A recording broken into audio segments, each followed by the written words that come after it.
make fake Pokemon cards. When I sell them as legit Pokemon cards, that's when I think I'll actually get in trouble. But I'm not gonna worry about that. And instead, I'm going to worry about how will I design these cards first. And this is where it started. When I was younger, I always had an obsession of collecting and trying to create my own TCG, trading cards, and create a game myself. And I actually created a few little games because I was really inspired by the existence of Yu-Gi-Oh! Pokemon cards, people who are already creating their own cards. Even though I made some cards myself, I always wanted to create something that kind of looked professional. So one day I was scrolling through my notifications, I saw Jazza's video of faking Pokemon cards, and I immediately realized after watching the video I have to do the same thing. Try to create Pokemon cards that look like real ones and actual good looking designs. The only thing that was actually standing in my way is what I was going to draw.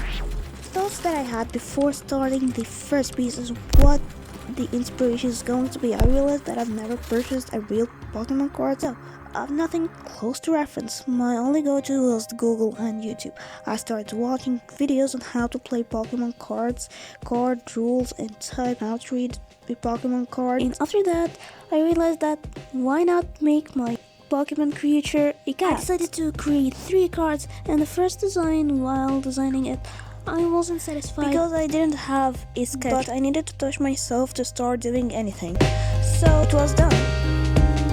The second design, the second cat. So I decided while working on this one that I'll do a fast sketch, brain dumping down the ideas, think that they're cool, so I can start by choosing one of them and draw an illustration of the second Pokemon cat, fake Pokemon cat. I didn't want to be as aimless as the time before it, so I made this time a bit different, and I wanted this cat to be a space cat. And after playing around with it, after starting the illustration, I decided to make the cat floating in front of a solar system instead of holding a star because I realized that will be a lot of work.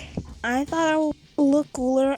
I was thinking, how can I actually get in trouble if I created those Pokemon cards? Take a quick look at this and tell me if you understand. I think the next step, now that we've convinced the general public and enthusiasts here in the studio, is to take it a little bit further and see if we can convince the most well-known Pokemon card influencers on YouTube. If I was somehow capable of sending this to Jazza so he can execute his plan, that would be awesome, but I don't think it's possible. If you wanna help me out, liking the video will be enough. Something that I feel like Pokemon cards always have in common is neat coloring style, which is something that I don't think I have. So I had to adjust my style, especially in this one, to make it more neat and look more smooth.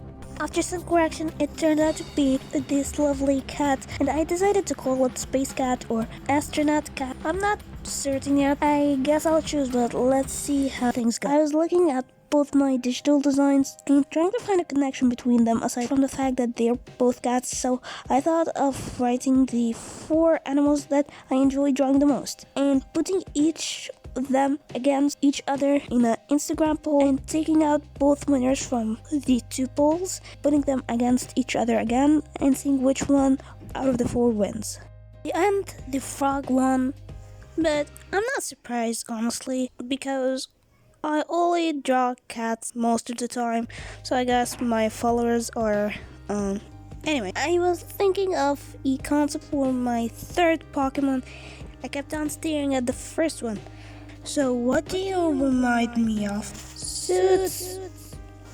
Kinda gives me an engineer vibe. So if that's an engineer and the other one is an astronaut, then the only one that's left is the inventor or the headmaster behind all of these concepts. Well, then I guess I'll have to create Inventor Frog. I started designing this one specifically knowing what I actually wanted out of the design, unlike the other 2.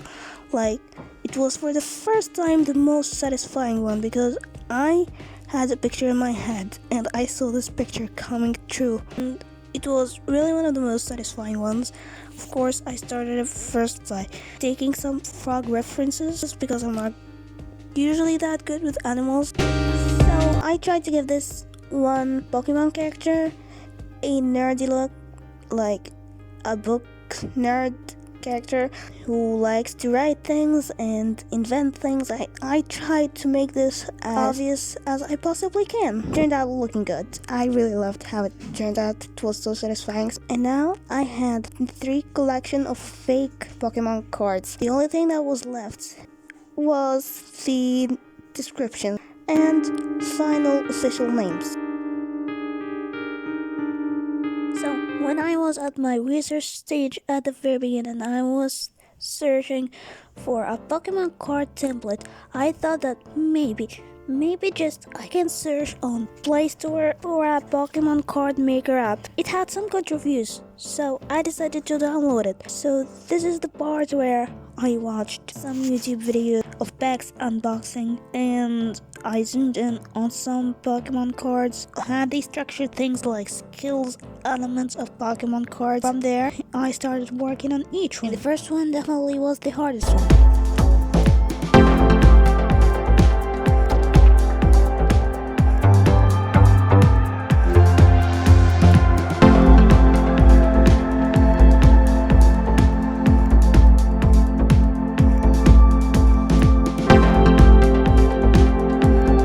Of the card there was the name of the app, so I used watercolor brush so I can erase it off because we can't let anybody know that it's fake. So these are the 3 cards next to each other. So what do you think of them? I myself rate these 7 out of 10. What about you?